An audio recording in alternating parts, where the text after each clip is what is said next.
বাংলাদেশ সেনাবাহিনীর একটা মেজর অংশ কিন্তু ওই কি বলে ইউএনও যে ফোর্স আছে সেখানে যুক্ত আছে এবং সেখান থেকে তারা হাইলি পেইড।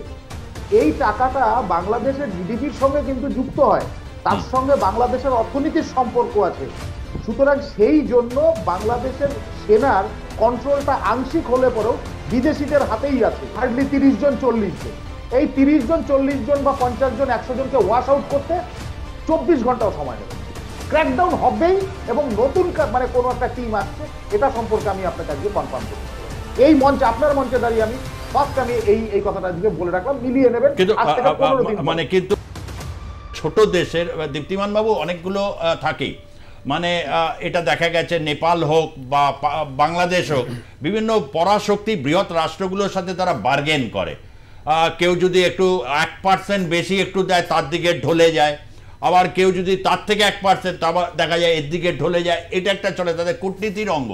কিন্তু এই যে একটা জায়গা যেটা হচ্ছে সমস্ত সীমা পরিসীমাকে ছাপিয়ে একটা অদ্ভুত কিম্ভূতকিমাকার বিভিন্ন দর্শনকে সামনে নিয়ে সেটাকে জোর গলার শিরা ফুলিয়ে যেভাবে প্রতিষ্ঠিত করতে চাইছিল, সেখানে একটা সেনাবাহিনীর ভূমিকা নিয়ে প্রশ্ন উঠেছে প্রথম থেকে।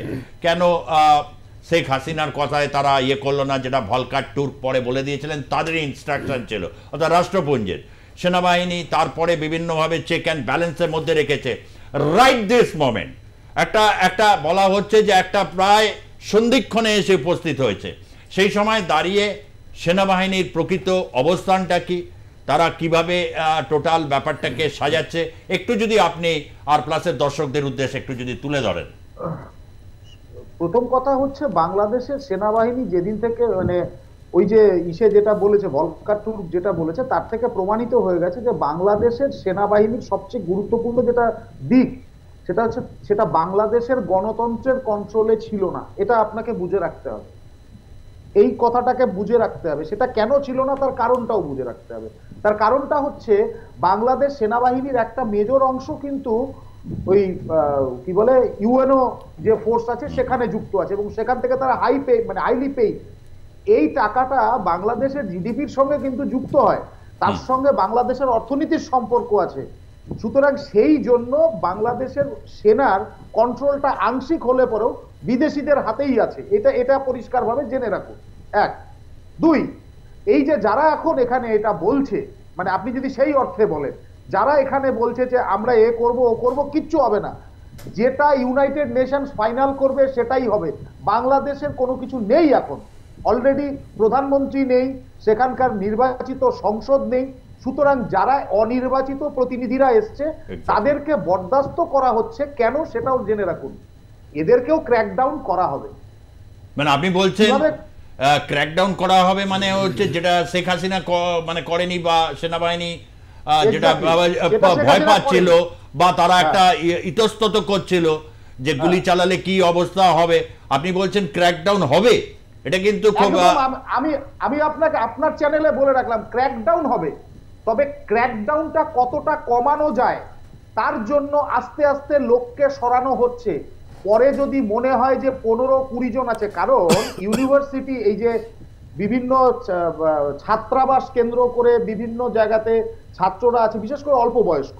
তারপরে আরো একটা জিনিস আছে, সেটা হচ্ছে যে আর্মস আছে বাংলাদেশে প্রচুর। এগুলো সমস্তটা ইনফরমেশন গুলো জোগাড় করে কালেক্টিভ করে মানে কালেকশন করে তারপরে যে সংখ্যাটা থাকবে একদম রেস্ট, এই ধরুন হার্ডলি 30 জন 40 জন, এই 30 জন 40 জন বা 50 জন 100 জনকে ওয়াশ আউট করতে 24 ঘন্টাও সময় নেবে। ক্র্যাকডাউন হবেই এবং নতুন মানে কোনো একটা টিম আসছে, এটা সম্পর্কে আমি আপনাকে আজকে কনফার্ম করে দিতে পারি। এই মঞ্চে, আপনার মঞ্চে দাঁড়িয়ে আমি ফার্স্ট আমি এই কথাটা আজকে বলে রাখলাম, মিলিয়ে নেবেন। মানে কিন্তু এই যে যারা ধরুন জামাত ইসলাম বা মামুনুল হকের ইসলামী ঐক্যজোট, এই যে শক্তি, তারাও খবর না এবং প্রচুরকে ছেড়ে দেওয়া হয়েছে, তাদের হাতে অস্ত্র রয়েছে।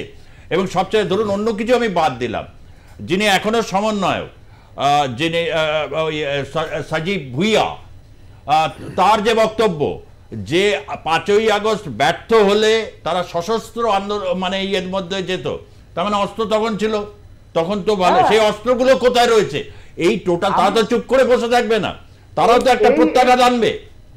এই অস্ত্রগুলো উদ্ধার করতে পারেনি বলেই, আমি আপনাকে একটা কথা বলছি, এই অস্ত্রগুলো উদ্ধার করতে পারেনি বলেই তখন আর্মি রিস্ক নিতে পারেনি, ওপর থেকে চাপটা এসেছিল।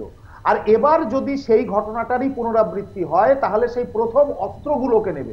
আর 501 মামুনুল হকের কথা বলছেন, 501 মামুনুল হক যারা পয়সা নিয়ে ওয়াজ করে, যারা পয়সা নিয়ে ধর্মপ্রচার বা বিভিন্ন করে, ওদেরকে তো পয়সা দিলে চুপ হয়ে যাবে। এরা কেউই তো পয়সা ছাড়া কেউ কিছু করছে না, এই কথাটাকে বুঝে রাখতে হবে। এদের কাছে কোনো মতাদর্শ নেই, এদের কাছে কোনো ধর্ম নেই, এদের কাছে কোনো ইজম নেই, এদের কাছে দুটো জিনিস আছে, এক হচ্ছে পয়সা আর দ্বিতীয়ত হচ্ছে ক্ষমতা। প্রথম ক্ষমতাটাকে মানে পয়সা দিয়েই ক্ষমতাতে এসছে, আবার পয়সা দিয়েই ক্ষমতা থেকে তারা বেরিয়ে যাবে, কারণ তার নিচের স্টেজ 2টাকে সরিয়ে ফেলা হচ্ছে। আপনি ফলো করুন, জেলায় জেলায় বিভিন্ন সমন্বয়ক মার খাচ্ছে, একটা খবর পাচ্ছেন? অর্থাৎ স্টেজ 2টাকে সরিয়ে ফেলছে। স্টেজ 2 যদি সরে যায় তাহলে স্টেজ 1 সরতে কতক্ষণ লাগবে? সেক্ষেত্রে ওই 501 মামুনুল হক, শফিকুর রহমান, এদের পেছনের যারা ফলোয়ার আছে তাদের প্রত্যেকেই তারা পয়সার ভিখারি। পয়সা পেলে পরে সবাই সরে যাবে, আর আর্মি যখন সামনে থাকবে, পয়সা যখন হাতে, যখন অস্ত্র থাকবে না, কতক্ষণ লাগে এগুলো করতে? আর আরেকটা জিনিস খেয়াল রাখবেন, এই যে 32,000 থেকে 33,000 আওয়ামী লীগের নেতা কর্মীদের জেলে রেখেছে না, আমার একটা কথা মনে হয়েছে যে এটা খুব ভালো হয়েছে, কারণ ওদের লাইফটা সেফ হয়ে গেছে, না হলে আরো আওয়ামী লীগের কর্মী মারা যেত। যখন এরা বেরোবে তখন দেখবেন এরা একটাও মাঠে নেই।